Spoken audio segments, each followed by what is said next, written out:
I'm Blaze. We're going to be bringing you guys a game between the radical online extremists, that's RoX.KIS, going up against Team Dignitas here. This is going to be a best of 3 series. It's been rescheduled to Friday. It's a little unorthodox for us, so if you guys didn't catch it live, then you can always catch it in the VODs, and that's awesome. But either way, it should be a pretty cool match here. These two teams have been kind of competing back and forth. They're kind of the middle road as far as the rankings go, sitting around like 6th and 7th place. So, actually, I think it's closer to 7th and 8th place, if I remember correctly. Either way, they have shown a lot of potential. They have a lot of really interesting drafting styles. RoX.KIS actually only recently replacing 3D Clan and taking their slot with 2 of the rosters, the players from the previous roster, moving on into this one here. But either way, we're loading on into the game, and then we will be proceeding on, and I think it'll be a pretty awesome thing. So, yeah, getting fogged on in here. And yeah, as I said, this is going to be best of 3 series. I'm really interested to see how these two teams clash, because it is a very different style. Dignitas more dynamic team. They are on the western scene, specifically North America, and that's a whole another ballpark in of itself. But they love to draft interesting things. They love to draft like a Warlock Spectre or something else that's just what would be considered really weird in the common metagame. They're not so much trend followers as trend setters. And RoX.KIS have their own way of doing things as well. They definitely still revolve around the Russian mindset. A couple of major picks that they still prioritize, and in that scene in general, there's a lot of high priority heroes. But in general, it's just one of those things that looks like we're gonna have to go for a remake real quick, unfortunately. But that'll just be like 1 minute more of delay, and then we'll be getting on into it. Either way, so far it's like I said, Russia has a lot of potential with different mindsets in drafting and a lot of different things there, and we've seen some strong showing from them already, so hopefully we'll get a good match out of these guys here. But again, we're going to try again right here, and just a small issue one way or another, so I'm going to put on music until we connect on in. But thank you guys so much for tuning in.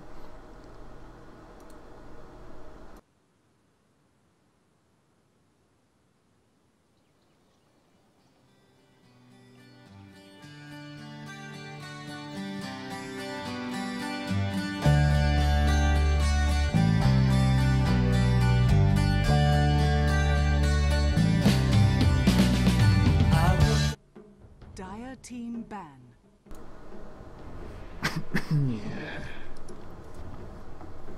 Hello and welcome, ladies and gentlemen, to a Premier League presentation. I'm Blaze. We're going to be bringing you guys a game between RoX.KIS, that's Radical Online Extremists, going up against Dignitas in this best of 3 series here. So this is going to be pretty interesting, both teams having their own unique styles, but we're going to see what these two guys are going to bring to the table today. A little bit of an off day being Friday, which is something we normally don't have a game for, but it just was the reschedule we had to do for the teams, and I'm glad to be able to be flexible on their part, assuming it doesn't interfere with you guys. If you're at least checking out the VODs, at least you're getting some awesome Dota. So anyways, I'm Blaze, going to be casting this up with Vikramond. How's it going, man?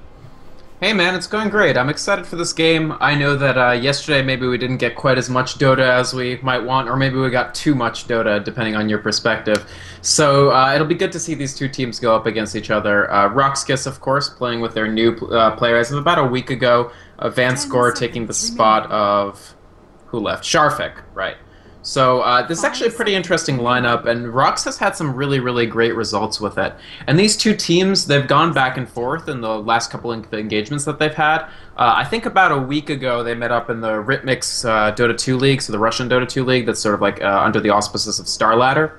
And in that one, Dignitas just sort of rolled RoX.KIS. They had one lineup that was really weird, but they put Lycan in one jungle and Enigma in the opposite jungle. So it was like 1-1-1 plus 2 junglers, and that worked really well. But then a couple days later, they met up again in WePlay in Group G, I think, and then RoX.KIS actually ran an Axe to very good effect and actually kind of dominated Dignitas there. So I expect both teams to sort of go with interesting strategies and really try to put the others out of their comfort zone. Yeah. Starting things off, though, this is the debut of IO. The Guardian Wisp here is back to his blue flare there. I guess it's not that big of a deal if he has a similar model, as long as his name's not the same. So kind of trading those two out, but now we do have IO in his purest form. Going to be the first pick up for Team Dignitas, and still a very dominant force as far as heavy presence, as long as he can get to that level 6 early on enough. But yeah, like you're saying, RoX likes to pick up some weird stuff too, Axe, and hey, maybe they want to exemplify Empire a little bit, maybe look towards a Trent Protector pick later on. I mean, it has a lot of presence. I mean, even if it just got a small buff with the living armor, there's a lot of different things that a lot of people underestimate, and played the right way, all of these heroes have a lot of potential. So, sure. What do you think about the Darkseer Gyrocopter? Just kind of pretty standard composition, or? Very standard. They'll put Business Perfect on the Gyro. I actually think Gyro usually means you won't see Treant. I don't know if you saw earlier today, but they actually ran the Treant again, Empire did, with the exact same sort of approach, and they won again. They won against Liquid with that sort of early push, Treant paired with Quap, and then you get Necros and you push through. But I think with Gyro, the thing about Treant, we talked about him yesterday or the day before, is that he's got that reverse carry potential, where the point at which Gyro starts dominating the game is like 20 minutes after the point at which Treant no longer does much of anything. I do, however, love this Warlock pick, because Dignitas likes Warlock so much, and they put him on Fog so often, that you sort of just flip that on its head and put the Warlock up against them. It can be very, very strong. The concern will be, will the Warlock manage to hit 6 quickly? They'll probably put him up in the mid. Will he be ganked frequently? If he does manage to hit it, he'll be very, very strong. If he doesn't, then Chaos Knight with Chaos Knight IO are going to just sort of take over and win the game for them. Yep. Absolutely. So, it's a good composition with the Warlock here, with Gyrocopter and Darkseer already laying the groundwork there. They pretty much have a ton of AoE potential. You drop that Golem to set up a vacuum wall of replica, flat cannon, call down, yada yada yada, just keep on stacking up those words, those spells, because that's exactly what they're designed to do, is just dish out a huge amount of burst AoE damage, and the Fatal Bonds will amplify all of that. Every single hit that's felt by one individual linked is going to be felt by the others, and that's obviously going to be that much more devastating when you're dealing with certain compositions here. IO doesn't like to be the focus. He likes to kind of be on the back end of things. He'll take some hits here and there. As long as he's missing 250 HP, though, he's pretty much at his optimum as far as being able to help things out. So generally speaking, as long as he stays alive and at a good solid health level, he's going to be fine. But with the Fatal Bonds, with the controlling positioning of Darkseer, that might not be as easily said as it is done. So sure. In this situation, it could be something where RoX can really, really screw over the Wisp, and from there you kill the Wisp, you neuter the CK, and along with that, the Phantasms can be targeted by all this AoE as well. So I really think that CK is going to have to play more gank-oriented than teamfight-oriented, because in a teamfight, he's just not going to have the damage output that he really needs to stay on point. They're definitely going to look to close this out quite quickly, and I actually like this approach from Dignitas. We've seen Dignitas, I sort of talk about some European and North American teams are good against the sort of Russian playstyle relatively, and some are not. And Dignitas have really struggled. I think, I don't have the stats in front of me, but I think there's something like 2-10 against Empire, and they have a slightly disfavorable rating against Virtus Pro as well. They're a bit in the, they've won more than 50% against RoX, but RoX are a very, very young team. So if you sort of struggle with that very, very early aggression, one thing you can sort of do is try to flip it on its head, and that's what we see Dignitas do here with the IO first pick, is that they want to be on the aggressive. They want to sort of take these kills, especially once Puck and Beastmaster start to hit around 6. This is going to be a very, very dangerous lineup that can really, really take the fight to RoX, which is exactly what I would want Dignitas to be doing as their sort of strategist. The other thing I wanted to quickly note is that Dignitas are playing with a stand-in.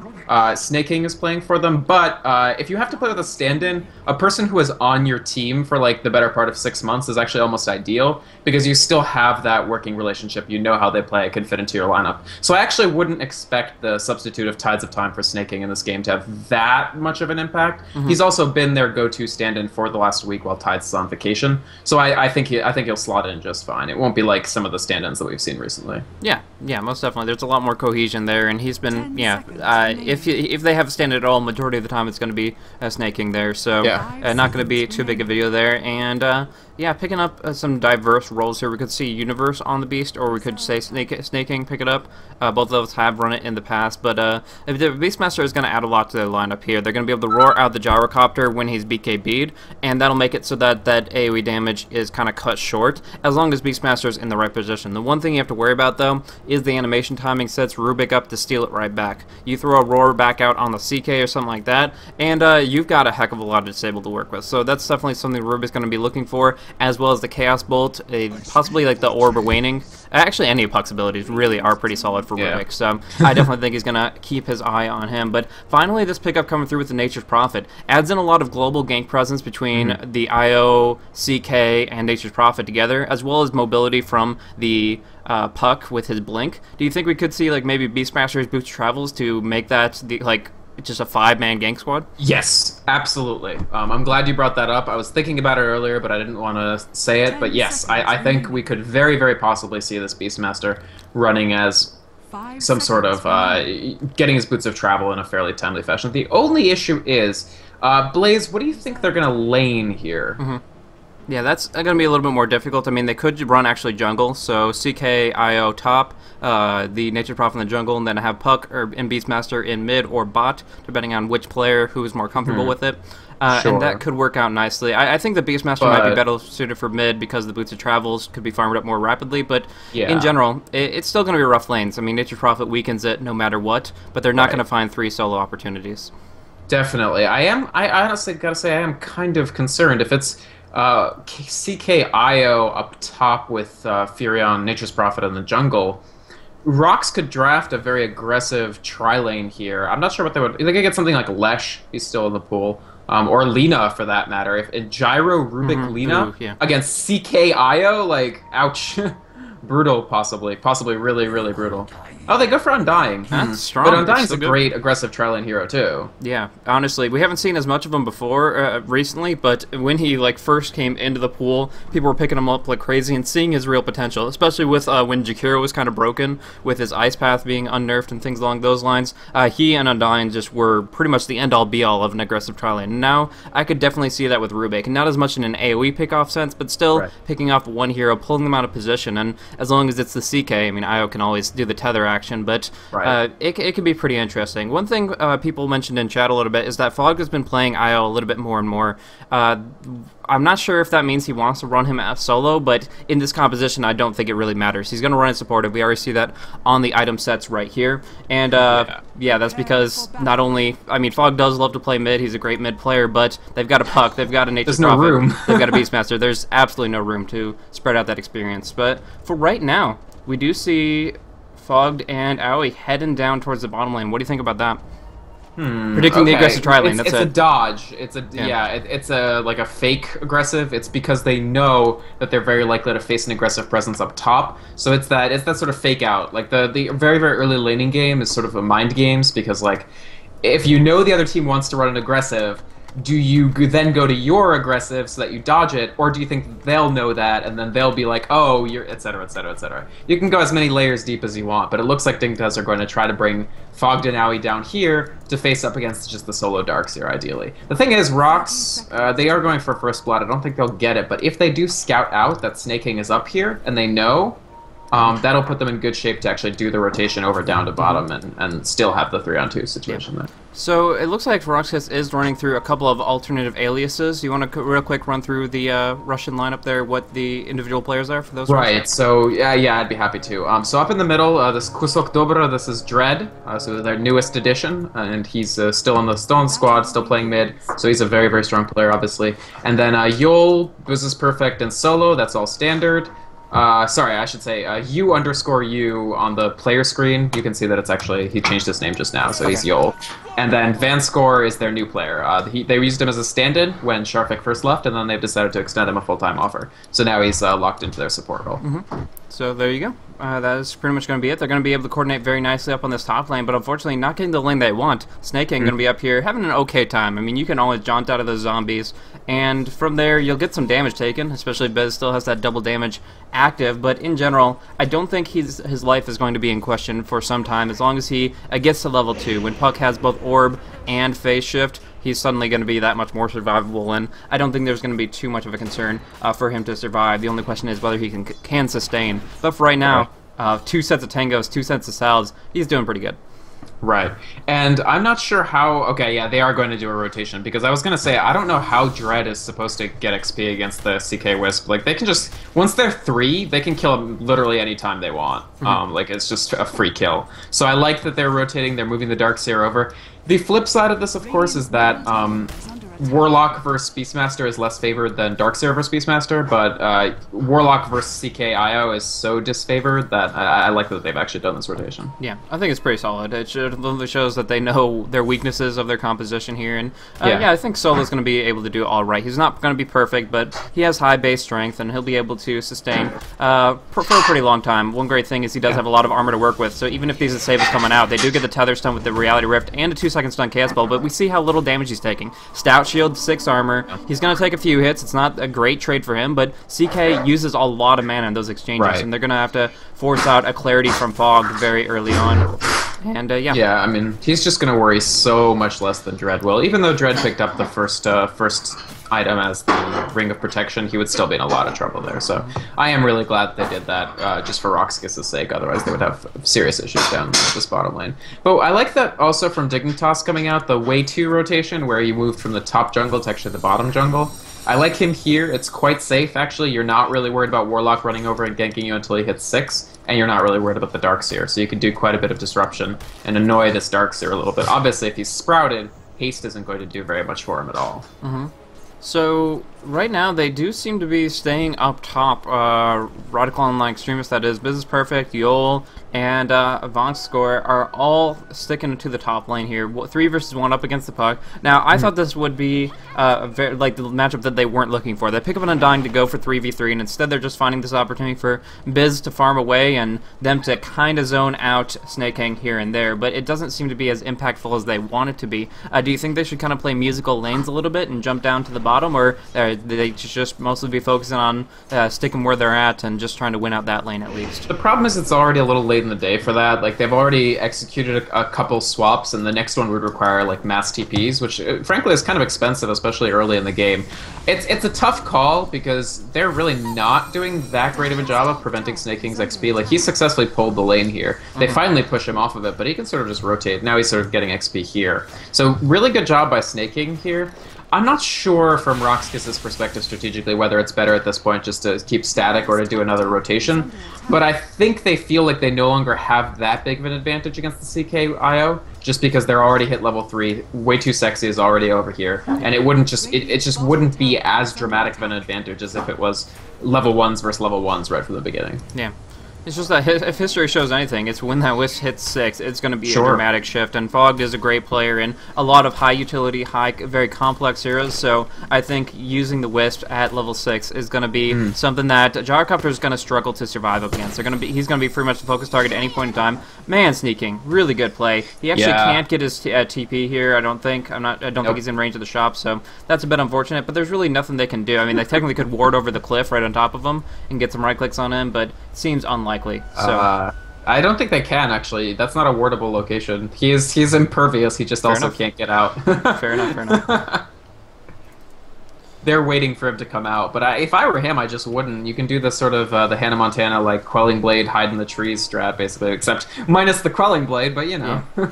He's getting XP from this, I think. Yeah, he is in range. He's not in range of the shop. He tried to buy his boots like 3 times over, but not working out for him. He's just going to kind of hang out here in this position, and yeah, he gets some experience now. The wave is pushed out, and he doesn't have that option anymore, but he doesn't really have too much of a choice. Like, he can jaunt over to the secret shop, but he only has 45 mana left, so he's going to boot the speed, right on over, go for a quick rotation to try to get behind his tower once more, but the push has already come on through with that Basilius up. Score coming down on bottom because there is going to be a first blood, perhaps. Solo gets dropped down by Fog. Last right clicks on through. Way Too Sexy gets picked up, though, and with the tower damage, it's enough for Youngster to return. 1 revenge kill coming in for the Nature Prophet here. So 3 versus 1. Can't blame the Darkseer there for getting locked down. Just too much pressure, but they do get a 1 return kill, and more importantly, they get the tower kill up top. I like that play from RoX.KIS. You do lose the Darkseer, but it's not the end of the world. I think they're going to actually leave Rubik down here for a little while, just for that additional anti-gank ability, because of course now they've solidly won this top lane. They're actually not going to prevent any more XP for Puck, but they have prevented him from, getting much in the way of last hits, and they've picked up the tower and a decent amount of farm on Gyrocopter, up to about 1,400 gold. We'll probably see him finish out his face boots if I had to guess, and then maybe something else start on a drums, possibly. What do you think about Way 2's transition here? He just looked like he was coming down to bottom lane. I mean, his teleport was on cooldown from jumping on in, so he just started walking right on down, but it seems like he's changed his mind and is moving now in towards the mid lane. He seems rather indecisive about where he's going to find his farm, and he kind of can't be when he's trying to prioritize that Midas. What do you think? I think you pretty much summed it up there. It's a tough situation for him because he's just not sure where the priority for his team is right now. Because now, for RoX.KIS, they've actually rotated into a pseudo tri-lane here, which I actually like this rotation timing. I don't think Wisp is 6 yet. What level is he at? No, 4. 4. Almost 5. So if they can really pressure this lane, and Darkseer Rubik Undying is actually pretty dangerous as well. So it's going to be a little tougher for Wisp to find that farm. And they still get the farm on Gyrocopter, which is now solo, giving them even more XP. And he is going that. I think he might actually go the 1-1-4 pure stats build, where you just get ranks in your ult and E and one of each of the others and just take stats. Yeah, definitely, because he has treads rather than phase. Well, actually, I don't know. Big golem mid, but I don't think they'll kill him. Yeah, they put it down there, but Universe is just a little bit too beefy. He has plenty of bottle charges left to spare as well, so he will take a few hits from the remaining Fatal Bonds, but it's not going to really be that impactful. Universe still ready to be tower dives. He can just throw out a roar and kind of turn things around very nicely, especially with some Town Portal Scroll support, so not really bad, but we do see a Surge coming out. It is going to be Solo that's trying to get out of a bad position, Nice. but he is 3 versus 1, does get the juke, gets the TP, and Beastmaster won't be able to get anything out of that. Yeah, that was actually really, really smart directional movement by Solo there. Right into the trees, break line of sight, and immediately TP. Blaze, can you talk to me a little bit about Phase Boots Warlock? Is this something you've seen? What's the point exactly? It's about getting in position. If you can get your Fatal Bonds off on multiple heroes instead of creeps, you're doing so much more for your team fight, but it is a little weird. You don't have that much mana to work with. You're not going to be spamming out your Shadow Word, those kind of things. There's drawbacks in both departments, but he has a good animation. He has 600 range, so he gets some attack damage, but I think for the most part it's all about having some map control, because right now they're up against a global gank strat. They need to be able to counteract their mobility. See, okay, they're blinking in, they're possibly Boots are traveling in, or at least going on the relocate. You have to be able to respond, and the big thing there is the Warlock Golem. Has great range, but you need the Warlock there in the first place, and I think Phase plus TP might be the key to getting that positioning. Maybe you're right. One thing I don't really like from Dignitas at all is even before your Wisp is level 6, to really get a lot out of the pick, and certainly after they hit Fog hits level 6, they need this. They need better vision than they have right now. Okay, he buys wards as I say that. But for like a while, they've had almost no vision, whereas RoX has... First of all, they have this tower down, so functionally speaking, Dignitas just have no idea at any point what's happening in the top quadrant of the map, and that's bad. But then also, they don't really have an idea in this jungle. Like, you can see Dignitas and Fog just sort of blind walking around here. They're not getting XP, they're not getting gold, they're not finding pickoffs. If they had wards, it'd be a different story. If Way2 had, like, come down into this jungle a few times and planted some vision, then this would be a far more effective combo. They might still mid, they're going to go on Vaughns, and they're going to be able to get that 4-second stun, which is just too much for him to deal with. Without the Rock available, no Chaotic Offering, they're going to be able to pick that kill easily. Interesting Fatal Bonds between the two. It just creates another one of those life links between them, but in this case, not so favorable. Much more of a malevolent link. You got the tether going, but you also have those Fatal Bonds. It pretty much means do or die together, but in this situation, they're the ones on the offensive, and they're going to take a nice kill to the bank. Right, I was actually just upgrading. Honestly, I think Rubik should have seen that coming, because he would have seen the CK Wisp walking this way. But the other problem, actually, RoX, I was just upgrading Dignitas for not having vision, but the lack of vision actually cost Gyro a kill. Their ward expired up here. Whoever's playing Beastmaster, is not Beastmaster, Universe gets the haste rune, and he has time to walk all the way up, kill Gyro, and leave. Because, again, RoX, even though they have control of this area in the sense there's no tower, they don't have vision either. So honestly, I would like vision from both teams, just to make sure that they protect their high-value targets. Because those are 2 deaths that they absolutely didn't need to have. Yeah, and it's more and more difficult for them to respond to those aggressive situations, because now we do see the relocate available. We see that the Beastmaster has been smoking up multiple times over. He's trying to keep the offensive rolling, and so far it's been to great effect. I think they were... RoX.KIS was able to deny out Snakings farm enough that they won't have to worry about a blink of Dream Coil anytime soon, but nevertheless, they're pretty much 100% relying on that Golem for counter initiation, and that's a long cooldown, so they can use it here to pressure the tower and say, okay, we're going to 5-man Dota, you can't really do much to prevent this, but when you start trying to put pressure out onto the tier 2s, you're going to face some opposition. Yeah. I mean, their response is really just to push. I actually like this because, A, when you're together as 5, it's much more difficult for Wisp to actually all-kill you. I don't know, still it took a lot of unnecessary tower hits there, unfortunately. And, oh, well, because he's offline. Yep. Well, can't blame him for that. If you're offline, it's very difficult to dodge tower shots. I was going to say, I do like this switch to pushing for 2 big reasons. One is they sort of know that the Wisp is now a danger, and so they can stick together to avoid getting killed by it. Two is that pushing gets you more map control, and when Wisp and CK don't have the map, like they don't have vision, they don't have control, it becomes much more difficult. If you ever like play Wisp and you like look at a map in which you're down 3 towers and like you don't have any vision, it's just like where the hell do I teleport? Like I just have no idea how to use this ability.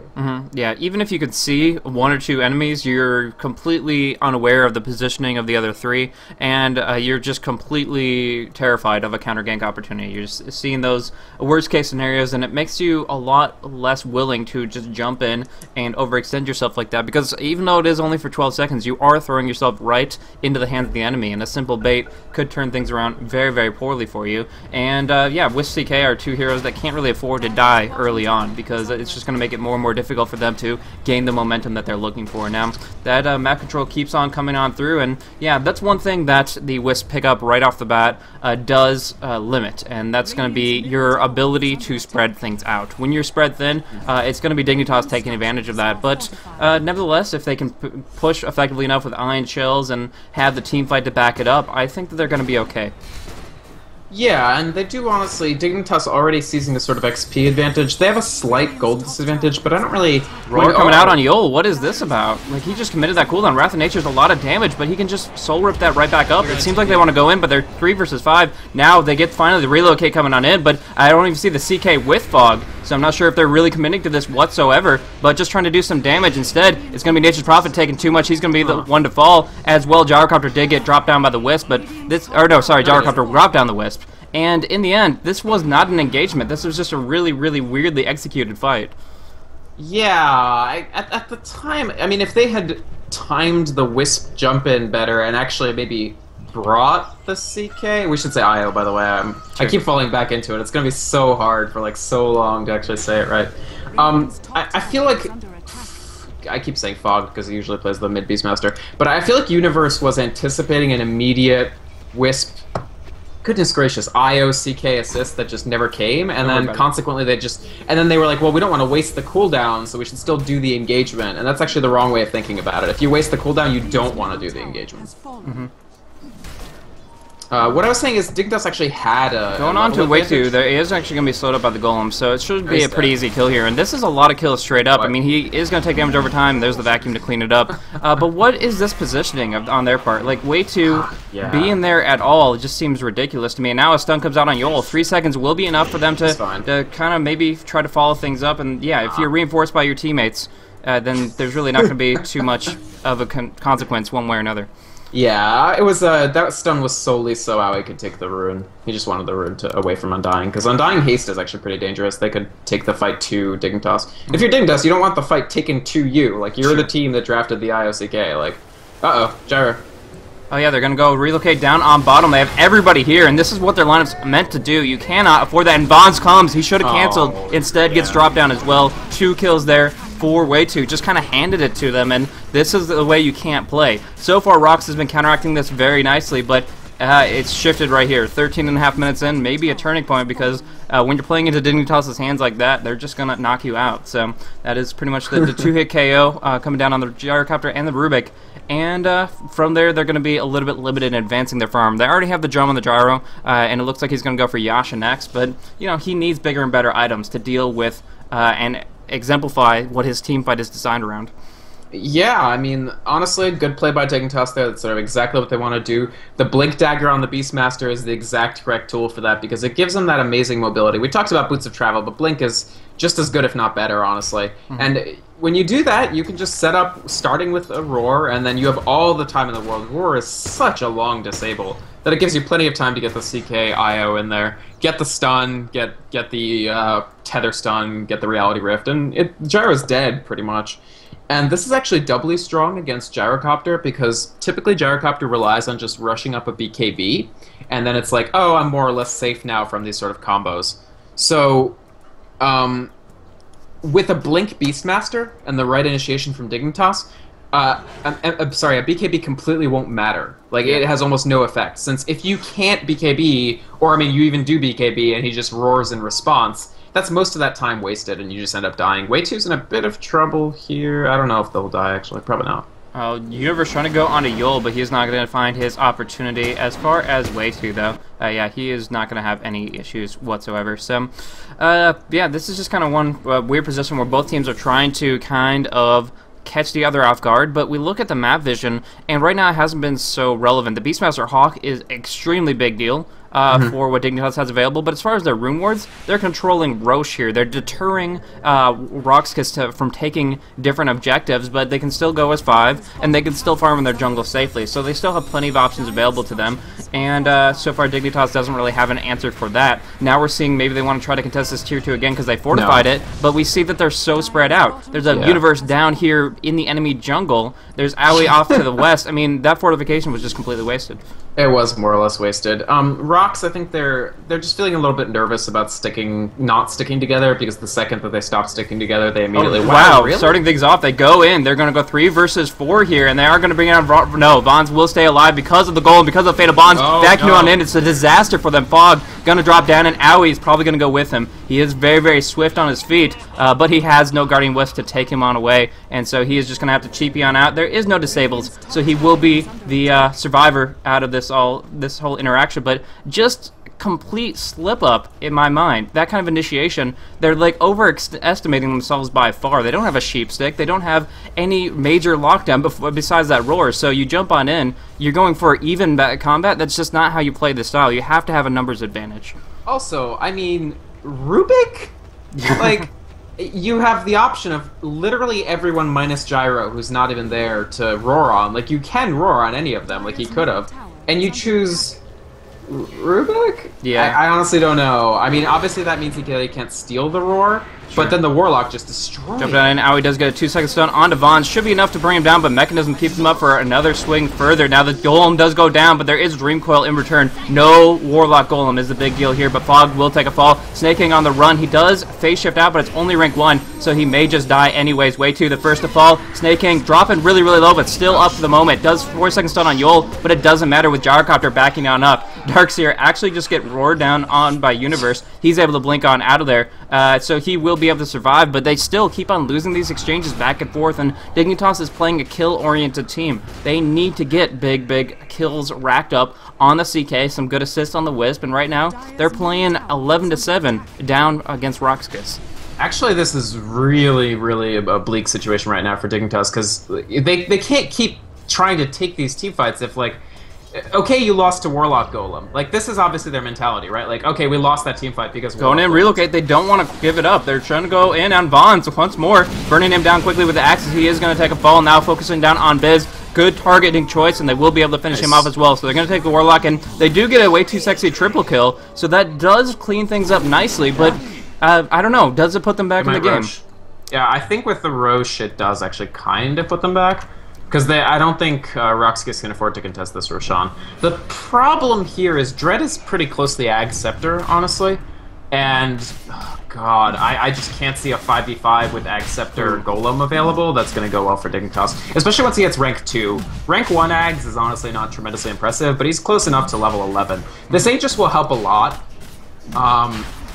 I don't know. I mean, Dignitas are obviously just playing balls to the wall, right? Like, they're just taking fights no matter what. And the last one was actually pretty intelligent. It was after, like, RoX.KIS were essentially totally spent, and they were just walking slowly back to their base. So well played by Dignitas there, not letting sort of a bad situation grow into a total disaster. But I still think they're playing from behind a little bit, because RoX.KIS are just going to... Every time they lose when they're not together as 5, I think redoubles their resolve to just travel as 5 and take the map. And I still don't think Dignitas have the resources to contest something like that. Yeah, I think what they need to really accomplish in a team fight is to pick off that Warlock. Like you said, an Aghanim's rank 2 ulti, oh, that's going to be disastrous here. So I really think that if they can go for a Blink Roar onto Dread and pick him off really quickly, then they're going to be in an okay position in a team fight. But if they get counter-initiated on, if they just get straight-up initiated on, and Warlock gets his spells off, maybe Rubik gets a Roar steal, anything like that, it's going to be pretty much a full cleanup for anybody that can't escape on out. So I really don't think they can stand and fight, and that's what RoX.KIS are forcing the issue on here. They are pretty close to that Warlock Golem Ags. They only need 250 gold to conclude that one out, but they're not going to wait for it. They pop off the mech. They're going to go in for the kill here on this tier 3 with fortification still unavailable from that bottom lane usage. Yeah, I mean, the nice thing for Dignitas actually is Warlock isn't going to hit 11 for ages because they're sticking together as 5, but what can they do about this TP? They're going to try. Here it is. Yeah, going in the big Dream Coil. Huge Dream Coil coming out with the Warlock Golem drops as well. Wall of Replica Vacuum. They all get incinerated. Buyback comes on through. Fog taking a lot of hits. He won't be able to relocate back on out, but Aoi on the front line standing and delivering too much damage, and he is able to clean things up nicely. Very, very nicely indeed. That damage from the CK, the drums, the armlet, just jumping on in with that overcharge active as well, and he is just able to go to town on the front lines here. Now start pushing down onto bottom thanks to IO, setting him right back that other way. 5-person Dream Coil there was also honestly really, really huge. It really constricts their space. Oh. It means they can't kite the CK Wisp. Yeah, that homing whistle has been traveling all day long trying to bring down Aoi, and came in for the perfect time to Yolt to start initiating, but he's still pretty beefy. He still has that armlet, and he will be able to survive with but shy of 50 HP. Yeah, no, I think Aoi was pretty safe there. There was a spot where he sort of stopped and dared Yol to come after him, because of course he does still have the Aegis. He didn't even lose the Aegis in the last fight, so even if Yol somehow managed to grind out, like, getting the Aegis down, it would happen around here on the map, like, all the way out, and then CK would just come right back up from Aegis and kill the Undying in return. And they probably didn't feel that that was worth it. And so, I guess RoX just sort of over-pressing their, what was for a bit their advantage. They didn't have the Ag Scepter on Warlock. They didn't even have the rank 2 ultimate. So rank 1 ultimate not as consequential, honestly, considering Puck landed everything. CK got in a good position, and they were, because the Dream Coil was actually on the high ground, they basically couldn't venture out of here without triggering it. And if they tried to kite the CK Wisp at all, the CK-IO at all, they'd sort of start venturing out, they'd trigger the Dream Coil, and CK-IO would clean them up. Yeah, especially because of the TP coming in from Aoi. He actually TP'd right outside the base, had his TP scroll queued up there, and was able to just flank them up right back there. We do see relocate back up on the mid, dropping down Dread immediately, and although he didn't have Golem, it's a great pickoff for them to have to at least directly get us to tier 2, but there is a Wall of Replica into a vacuum. The call down comes out as well. CK trying to toggle that armlet, but not effective enough. He is going to drop down. Aegis going to bring him right back up underneath the Dream Coil, but 4-second stun stolen by Bonds is going to really, really seal his fate, and Universe is just going to chill out, trying to get that blink, but no, not going to happen at all. Wow, Blaze, this is some serious 5v5 dodo that we're playing here. It's just constant teamfight engagements. And Dignitas, I think, feel okay taking these engagements constantly because it's like, the Warlock CD on the Golem is so long, and they feel like they can't lose a team fight if it's down, that they're always just sort of going to take it, especially if they kill Warlock. What we see in that fight is that that's not actually necessarily true. When Solo's vacuums are good enough that they can sort of plant everybody in, say, a Gyro Nuke or a bunch of Undying things or several stacks of Tombstone or what have you, RoX.KIS can still take the fight, and I think, honestly, the trade of Warlock for CK, Aegis CK, and Beastmaster is probably not a worthwhile one for Dignitas. Yeah. I actually gotta say, you were mentioning about how it's pretty much like 5v5 Dota or just a lot of team fights back to back to back. One thing I'm noticing as far as the trend for this game is the initiators are usually the ones that are taking the uneven trades, the ones that are like losing out of it, so it kind of feels like both teams are kind of getting in over their head in a lot of these situations. The only exception to that was like the 3-man pickoff in the mid lane with a cleanup from the relocate. Yeah. That was pretty solid, but other than that, it seems like everybody that forces the issue is the one that pays for it, whether RoX.KIS pushing the high ground, or in that situation there where Dignitas got the pick off on the Warlock and then just fell to everyone else. Yeah, almost every fight that has begun with Universe roaring somebody out in the open field has been bad. And the one that he didn't roar at all in was the one that they won really big at Tier 3 mid. But we're going to see a reprise of that right now. Yeah. Because RoX.KIS want to go in for the kill. They want to at least take the Raxes, and I don't think they'll leave with just the tower. Yeah. They're definitely going to press. Double rank 2 Golem here. This is going to give them a huge opportunity. Waiting to start off, they have to burn down the Warlock swiftly, but he has to jaunt on out. Here comes in IO and Aoi. The 2 Golems are down, though, as well as the Wall of Replica. Aoi doing a lot of damage, but he will barely be able to bring down Biz, but he will fall himself. Way too gonna try to get on out, but the Golems, the AoE damage from the decay, it's all gonna drop him down. Buybacks coming out, but they can't contest this fight. Golems and Wall of Replica, so much damage. And in the end, they do get a couple kickoffs left and right, but Ultra Kill in the end for Warlock. Oh my gosh, those Golems. Actually, huge play from Snaking there, too. He's honestly kind of carrying them. Like, he got like a double or a triple kill in that fight. Still got a good Dream Coil. Managed to kill off and silence a ton of people. I don't know about Dread. Oh, this is back. That's why they're staying in. This is a lot of pressure for Dignitas. I think this might... It's tough to say if this is going to be Rax's, but I think probably it is. Yeah, it is. I think Dignitas, if the rest of this game is any indication, are about to jump right in on top of RoX.KIS again as soon as Owie's up. Yeah, we'll see how that pans out. Right now, Yol has committed most of his man. cooldowns, but they take the melee Rex, they walk away. Aoi is in the fray, though. The tombstone has dropped down. Too much damage going across. Oh my gosh, the fatal bombs, the call down, everything just dropping down, incinerating them, and Universe will fall as well. This might just be it. Yeah, those were actually huge Rubik plays from Vanscorp because Aoi TP'd in from the hut, so he went to the low ground with the TP and then came in from here. Rubik immediately spots it out and lifts CK, plants him into the gyro nuke plus the Warlock slow, from which, I mean, CK is very, very kiteable when he doesn't have a BKB. Absolutely, absolutely. And now we do see that they're going to be able to take this tier 3 tower quickly. A little bit of play back and forth between Way 2 and Snake King, but it's not going to be enough. Instead, they're going to possibly lose another hero. The Shadow Blade comes out, the Mechanism keeps him up, so it looks like they will be able to fall back. But they actually did serve their purpose. They were just trying to delay, distract, and make sure the Rex didn't fall. Instead, they pick up the kill on the Undying, go for solo, and yeah, they're going to take a 2-man swing because RoX.KIS obviously overstayed their welcome, and now with that relocate, they pick up the Warlock as well. I don't know what the deal is with this illusionary wall here. This is completely wasted cooldown, honestly. I think Darkseer would have escaped if he wasn't trying to keep, like, I don't even know how he expected that he would keep Undying alive, but it wasn't going to happen. Whoa, whoa, Gyrocopter! Yeah, that's pretty interesting. The movement speed advantage right now goes, would go towards Gyrocopter, but Aoi closing the distance and doing too much damage here. Oh, that crit set it up. If you didn't get the crit, it would not have been a kill, but that last right click worked it out for him. No, I mean... He does have more realities. I don't even know. Don't farm the jungle when Yeah. you don't know where they are. Like, Dignitas have good vision, too. They had 2 wards down here and now 1, but this is good to keep track of who's entering and exiting the jungle area, because it gives you that setup for the CK. But honestly, a pretty big mistake from Business Perfect there, because he was pretty close. He was within, like, 200 of BKB, and now he's 600 away, plus he's down for 30 seconds. I really, really, really don't like that he tried to sort of safely farm a jungle that they had no vision of whatsoever. Absolutely. So that was a definite problem, and now his... Oh, we do have a quick disconnect coming out, but as far as gold per minute, he's still doing so much better than the CK, but he wants to be doing even more. Like, he does a lot of right-click damage, he has good movement speed, but right now, it seems like he's kind of on par with his potential. Like, both those, if the cooldown hits on everybody, that's a completely different story. It's a team fight utility. But right now, in the situation that Aoi's in, he goes aggressive, and if he wants to go duel it out with Gyrocopter, Gyrocopter's not a single target damage hero. He's not great to focus down CK. Can incidentally damage the Phantasms quite a bit, but in this circumstance, Aoi's still going to be able to lay the hurt on him, and Aoi's been pretty good at focusing the right targets in fights. His biggest issue is survivability. The BKB will help that quite a bit, but when he actually gets to the fight and is survivable enough to sustain through all that damage, he is focusing the right targets. He's stunning up the right people, damaging down the right individuals, and that has resulted in a lot of kills under his belt. He's actually currently sitting at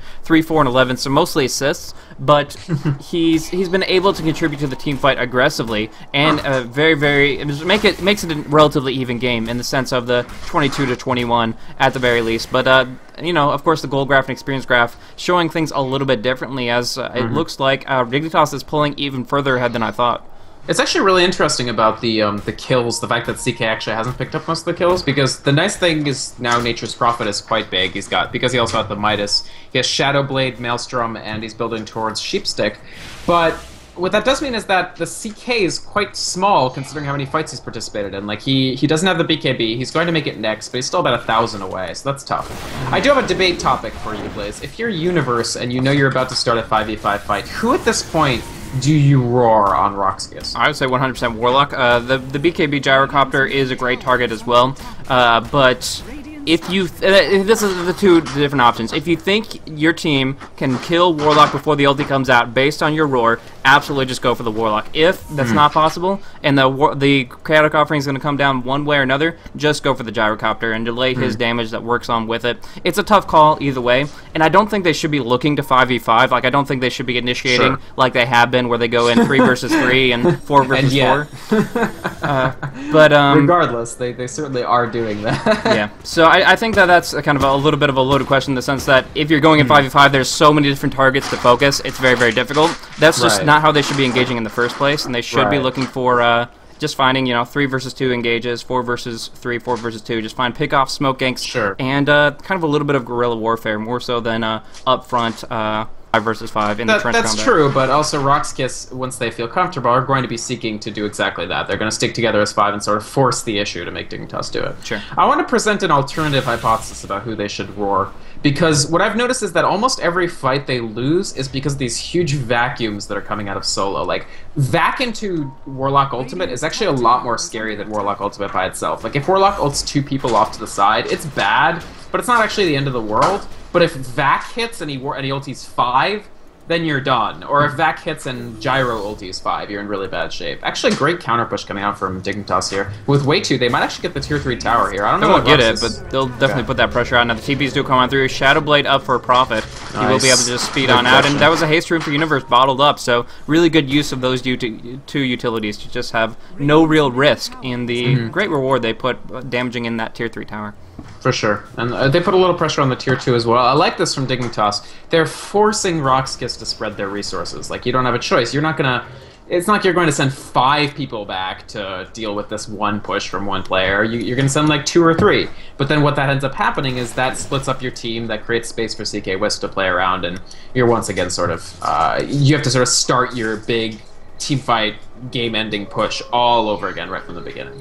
We're going to see Roche contested here. Aoi going to deliver a quick several Chaos Strikes to it to bring it down swiftly, and I don't think that's going to be too well directly contested. It kind of brings us back to your previous point of 5v5, the Roar scenario.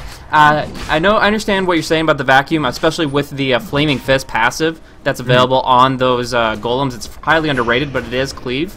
And, yeah, crazy damage output. So, it's one of the things that you have to worry about. But, again, the question is whether or not you could feasibly bring down a whole Darkseer in that Roar duration. It's a good long duration, but Darkseer is so darn big right now. Mechanism, Vitality Booster, he has 1700. You compare that to Warlock, who only has 1550 with an Axe. It's so darn difficult to focus down Darkseer, and he has 20 armor on top of that. Right. That's a great point, honestly. The Darkseer is very tanky, but I love what Dignitas are doing right now, just generating so many map objective issues. And actually, way 2, because he's so big, I mean, he's got Sheepstick, Shadowblade, Maelstrom, he does a lot of damage. He's going to bring down this tower no problem. And RoX.KIS have to be feeling the burn a little bit. They're going all 3. Yeah. This is trouble, honestly. I think RoX.KIS have to try to end this very soon, or they're in a lot of trouble. So they're just going to push in, they're going to trade Raxes and hope that they manage to get these top, but it's taking forever. Yeah, they're doing it so quickly, and they can transition into another lane. They could care less. They're letting the creeps finish off the range racks. They're going for top. It's been hit so hard. It's only has 350 HP. And, yeah, RoX.KIS might be able to take 1 Rax, but they could lose at least 1.5 right here because there's so much damage. Base race. Overcharged. They're base racing up. They have the Aegis to work with, so they can't... RoX.KIS has to commit one way or another. They can't just say, okay, wishy-washy, we'll send in 5 here, we'll send in 5 there. Universe even doing a delay tactic on the Roar on solo. So they do pop off that offering. They are going to do a lot of damage here with that relocate, but yeah, there is a wall of replica, there is a vacuum. Too much damage coming out on Dignitas, so they are going to be dropping really quickly, but they've taken out a couple major players. Darkseer and Warlock have been dropped down, but the golems are still there. Biz is going to finish off the racks. The question is if they can get more out of that. Yeah, what is going on in this game even? They pull back. I don't know what I think about the Dignitas pullback. It felt like they were winning the brace race, and now I don't feel quite as confident anymore. It looks like RoX.KIS are just going to take this Rax, but this isn't a great trade for either team. Like, I don't think either team got actually what they wanted out of this, because RoX.KIS pick up a set of Raxes, but they lose 2 sets of Raxes. So now it's tied from the Rax perspective, and of course, Dignitas are way ahead on levels, if memory serves. Yeah, they've got about a level. Each of their players has about 1 level on the corresponding player of the opposite team. So that's a pretty comfy advantage. It's not huge, but it's substantial. And I'm pretty sure they're quite a bit up on gold as well, just because they've got a Midas Prophet who's 13-6. So I don't even know, but I think both teams are under an enormous amount of pressure at this point, because if you lose another set of Raxes, if you're either team, it's pretty much over unless you can immediately trade for it. But both teams are in a very vulnerable position where they are vulnerable to a split push, especially if you're RoX.KIS and you just barrel down the side. Nature's Prophet can take out this tier 2 in very short order. It's only at 400 HP. And then you face a very tough decision, which is, do we push for Megas and potentially not get it? Or do we come back and sort of fall farther behind? Yeah, so we're going to have a quick pause come out, but an interesting action of what we're seeing here from Dignitas, their movements. They have pretty much the huge buyback advantage. That's one thing that matters more and more as we start looking in towards these base trades and these Raxes dropping really quickly. The fact is we do have Beastmaster, Nature's Prophet, and CK all have buyback available, whereas Warlock only has his. And in the sense of Warlock, he's kind of a one-and-done hero. He drops 2 big cooldowns, and in that sense, a Refresher will change things around a little bit, but in general, once he drops, he's not going to have nearly as much impact the second time around. Either way, we do see a smoke coming on in. This could be very bad for Snake King and Universe if anybody moves in a little bit too quickly. What is going on? They're actually going for this Dream Coil here. They feel they can jump on in, but I feel it's a little bit delayed. The pipe comes out, Roar onto Solo. They are going to delay the wall, and the vacuum bursting down with the Sheep Snake. They pick off Solo. They aren't going to get the follow-up, and there is no rock. No Chaotic Offering. Snake King going to phase shift out, but Aoi has already dropped down. Aegis will bring him back up, but they have to pop up buyback after buyback. Instead, FaZe is able to jaunt away. Nice play by Snake King. Able to dodge out of a stolen Bolt, and now Business Perfect is going to fall. Again, he has no buyback available. Going in, they missed the Reality Rift twice over, but they're going to be able to clean things up. Come on, get the Warlock. There we go. He was TPing away, but no such luck for him. 1 hit from death, he does take a fall, as well as his companions. All 3 of them dropping down here, and again, no buybacks but for Warlock. This is really, really bad. That's what you were wondering about, Blaze. You were saying, why would they take this fight? Well, it's because they probably have some sense of the fact that they have the buybacks and RoX.KIS don't. So when they have 2 lives and RoX.KIS only just have the 1 life, they can afford to sacrifice, just plow people into the meat grinder, because they can follow that up with what could be a game-ending push. I mean, that was a huge, huge fight. And good play by Aoi managing to doggedly stick to the gyrocopter, because if they hadn't killed the gyrocopter, the entire thing would have gone to shit completely, in my opinion. But because they did manage to do it, they're putting RoX.KIS under a tremendous amount of pressure right now. RoX.KIS will be up just in time to defend the racks, but not in time to even get to defend the tier 3 tower. And so, very, very consequential fight coming up here. They need to get in here and try to defend this. Dignitas may actually just pull back, but then I feel like that would be giving up their entire advantage. I think they're going to keep the Phantasms, I think. If they just leave the Phantasms, walk away with all their main heroes, they'll be in a good spot. Snake King, oh my gosh, Snake King, what is he doing? He does have buyback, but holy crap, he's sitting around with no HP. They drop off all the ultis in one little spot, only hitting on half of them though. Aoi gonna run with the BKB up, trying to get everybody on out of here, but they're only so swift. It is going to be very, very difficult. I'm surprised Aoi didn't just TP with his BKB active. Maybe he thought he couldn't survive with all that physical damage. Either way, he is being pursued, but he bought enough time for Snake King to get his scroll off, and Aoi's just going to stay on the run. He's very, very swift, 398 MS, and he's able to walk on out. So they take the tier 3, they take the melee racks, and now all that's standing between them and victory is 2 ranged racks up for RoX.KIS here. This is just crazy. This is just crazy. Yeah, sorry. So RoX.KIS down to 1 Rax. Now, if you have a gyrocopter, the problem is he's going for Butterfly and not Rapier. It's always the problem, Blaze. People don't go Rapier enough in my estimation. You know I'm always pro the Rapier. Defending against Megas with a gyro is essentially impossible unless you have Rapier, is the thing. So they need to try to... do you think they'll go for GG? That seems iffy. They still don't have Dread. He doesn't have... such a hard fight. He's going to sell for Boots of Travel.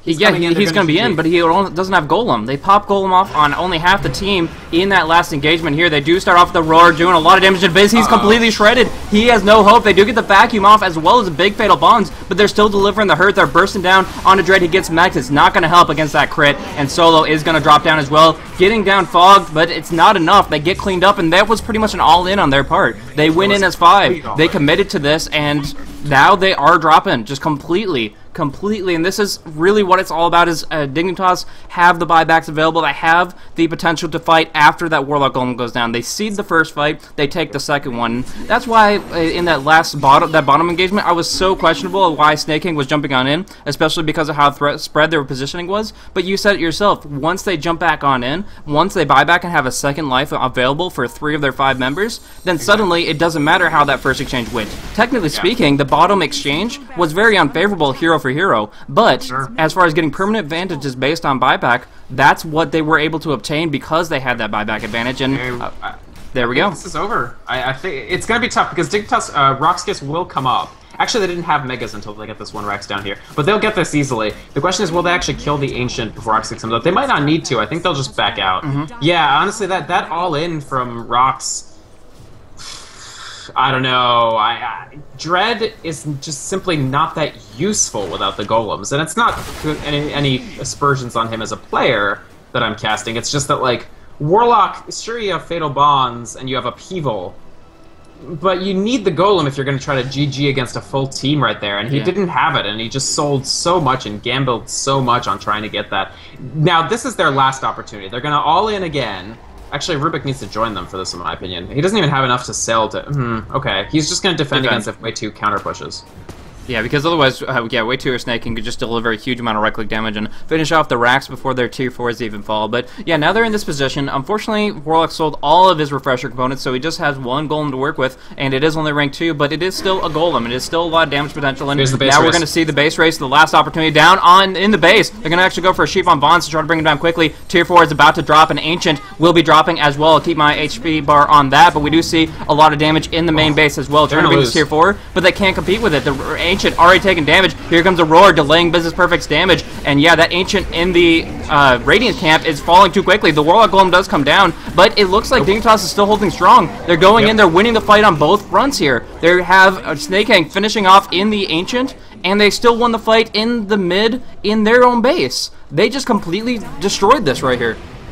Crazy game. I want to quickly shout-outs to Snake King, because actually, we didn't talk that much about his puck play, but in the team fights, he was enormous because RoX clustered up to try to deflate the Wisp CK pressures, but puck punishes clusters so much, and he was getting off multiple Dream Coils. He got off a Waning Rift, like a couple Waning Rifts that actually hit 5. Like a 5-person silence? I thought this was Puck, not Silencer. He got off such big silences. He was all over the place. When Vanscore was down there trying to prevent Way 2 from sort of pushing down the Ancient, Puck took care of him in very short order, freeing up Way 2 to do even more damage, and then TP back to help out the fight in mid. And honestly, some questionable decisions towards the end by RoX there. Yeah. I think the second all-in was fine, but the first all-in was just so bad, and it cost them so much. But still, a spirited fight from them, honestly, and not the way typically games with Chaos Knight IO go, that every single fight is a 5 vs 5 slugfest. Yeah.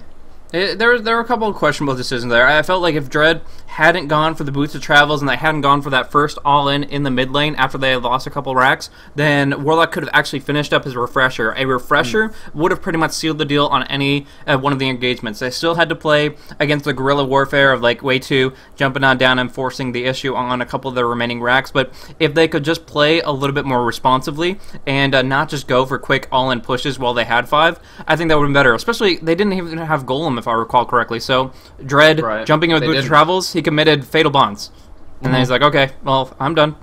And his Fatal Bonds would have been good, except Dignitas were incredibly... Again, you mentioned this. Aoi was always focusing the right people. Fatal Bonds doesn't matter if they have no damage. Yeah. If Gyro's up and he like blows apart your team with Flak Cannon, then yeah, Fatal Bonds, that's a pretty good spell. But if Gyro's down and you're relying on like Darkseer Undying to deliver the damage... Fatal Bond's suddenly not so scary. Yeah.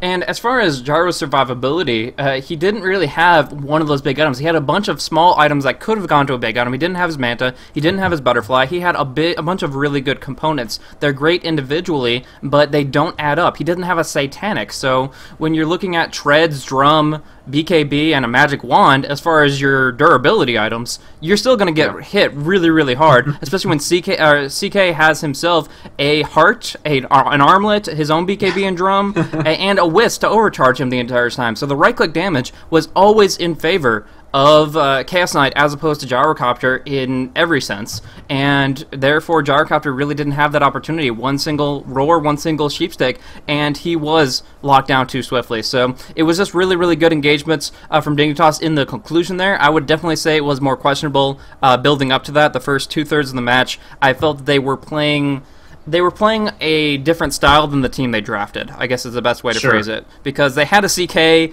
a IO, a Nature's Prophet, a Beastmaster, and a Puck with Blink. And they could have gone for all these quick little pickoffs.